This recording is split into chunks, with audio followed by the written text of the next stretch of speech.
আমি মিঠু, আমার হিলিং জার্নিতে আপনাদের স্বাগত জানাই। আজকের ভিডিওতে আমরা দেখব কোনো ব্যক্তির জন্মকুণ্ডলিতে তার লগ্ন লর্ড বা লগ্নের অধিপতি গ্রহ কিভাবে পজিশনিং হলে সেটা রাজযোগ ক্রিয়েট করতে পারে। আসুন জেনে নিই। লগ্ন হলো কোনো ব্যক্তির জন্ম মুহূর্তে ইস্ট হরাইজনে যে রাশিটি উদিত হয় সেটাকে বলা হয়, এবং এই লগ্নের যিনি অধিপতি বা মালিক তাকে লগ্নের অধিপতি বা লর্ড বলা হয়। আপনার লগ্ন অনুযায়ী এক একটি গ্রহ আপনার লগ্নের অধিপতি গ্রহ হবে।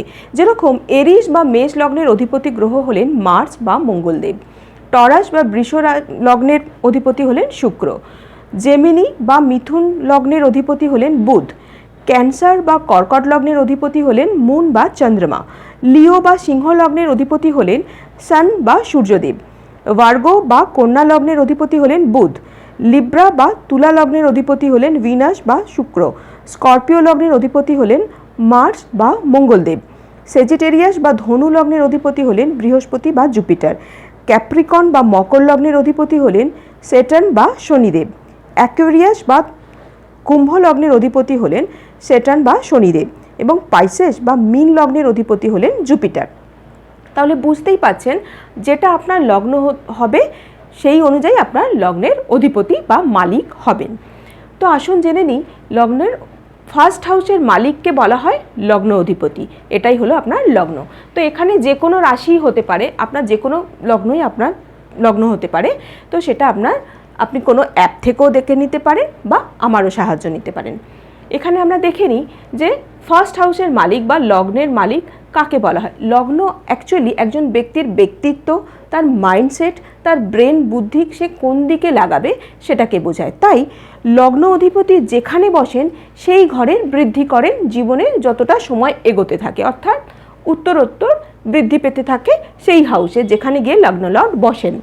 তো যদি লগ্ন লর্ড স্বয়ং লগ্নেই বসেন, ফার্স্ট হাউসেই বসেন, ফার্স্ট হাউসের মালিক, তাহলে সেটা সব থেকে স্ট্রং পজিশন।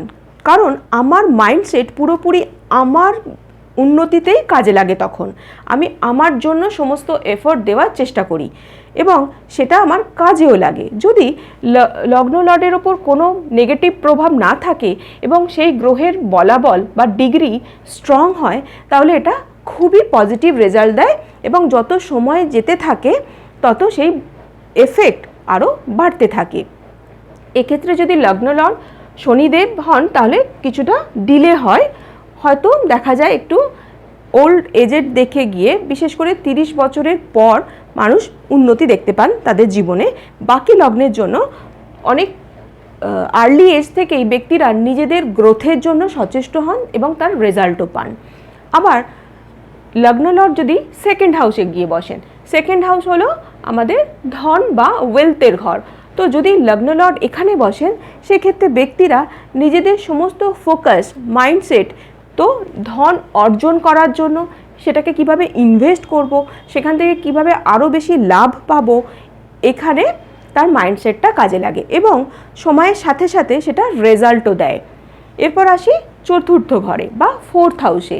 এটা হলো আমাদের কমফর্ট এবং লাক্সারির ঘর।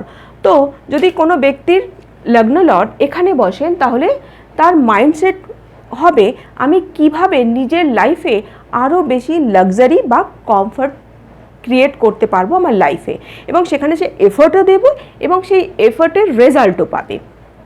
এরপর যদি লগ্ন লর্ড ফিফথ হাউসে বসেন, ফিফথ হাউসে হলো আমাদের ব্রেন, আমাদের বুদ্ধি এবং আমাদের ক্রিয়েটিভিটি, আমাদের জ্ঞান। তো এখানে বসে এই বিষয়গুলোর ওপর মানুষের ফোকাস বেড়ে যায় এবং সে তার জ্ঞানকে তার উন্নতির জন্য কাজে লাগাতে চেষ্টা করে এবং যত সময় যেতে থাকে এই প্রবণতা তত বাড়তে থাকে। এবং এটা আমার পূর্ব পুণ্যেরও ঘর। যদি এখানে ফিফথ হাউসের মালিকও স্ট্রং হয় এবং লগ্ন লর্ডও স্ট্রংলি প্রেজেন্ট হয়, পজিটিভ থাকে, কোনো নেগেটিভ ইম্প্যাক্ট না থাকে, তাহলে কোনো বাধা তার জীবনে বেশিক্ষণ টিকে থাকতে পারে না। কারণ এটা পূর্ব জন্ম থেকে আমি যে যে জিনিসগুলো অলরেডি পে করে এসেছি তার সুফল আমরা এখানে পেতে থাকি এবং এখান থেকে অনেক পজিটিভ রেজাল্ট ব্যক্তিরা তাদের জীবনে লাভ করেন, বিশেষ করে কেরিয়ারের ক্ষেত্রে। এবার আসি সেভেন্থ হাউস। এটা হলো ব্যবসা বাণিজ্যের ঘর, পার্টনারশিপের ঘর এবং রিলেশনশিপেরও হাউস। তো এখানে যদি লগ্নপতি বসেন তাহলে এই হাউসকে মজবুত করেন, এবং দেখা গেছে যদি বিবাহিত জীবনে বা সম্পর্কের ক্ষেত্রে কোনো সমস্যা এসেও থাকে, লগ্ন লর্ডের সেই ক্ষমতা থাকে সেটাকে সামলে নেবার, এবং বিজনেসেও তারা তাদের মাইন্ডসেট বিজনেসের জন্য খুব ভালোভাবে কাজ করে এবং বিজনেসকে তারা উত্তরোত্তর বৃদ্ধি করতে পারেন এবং সেখানে তাদের লাভ বা প্রসপারিটিও অ্যাবান্ডেন্সও বাড়তে থাকে। এরপর আসি যদি লগ্ন লর্ড 9th হাউসে বসে। 9th হাউস হলো আমাদের ভাগ্যের ঘর। তো এখানে ভাগ্যের ঘরে যদি লগ্নপতি বসেন এবং ভাগ্যের সহায় সেখান থেকে পেতে পারেন, এটা কিন্তু হায়ার এডুকেশনেরও ঘর। তো এখানে বসে লগ্ন লর্ড ভাগ্যের সাপোর্ট আরও বেশি করে মানুষের জীবনে টেনে আনেন এবং তার এফার্ট রেজাল্টে কনভার্ট হতেও সুবিধা হয়। আবার যদি লগ্ন লর্ড 10th হাউসে বসেন, 10th হাউস হলো কেরিয়ার বা কর্মস্থান। তো এখানে ব্যক্তিরা তার প্রভাব কর্মজগতের মধ্যে সুন্দরভাবে ফেলতে পারেন এবং সেখান থেকে সকলকে প্রভাবিত করা, কর্মক্ষেত্রে নিজের ইমেজ সুন্দর করে ক্রিয়েট করা, এটা করতে পারেন এবং তার লাভও পান।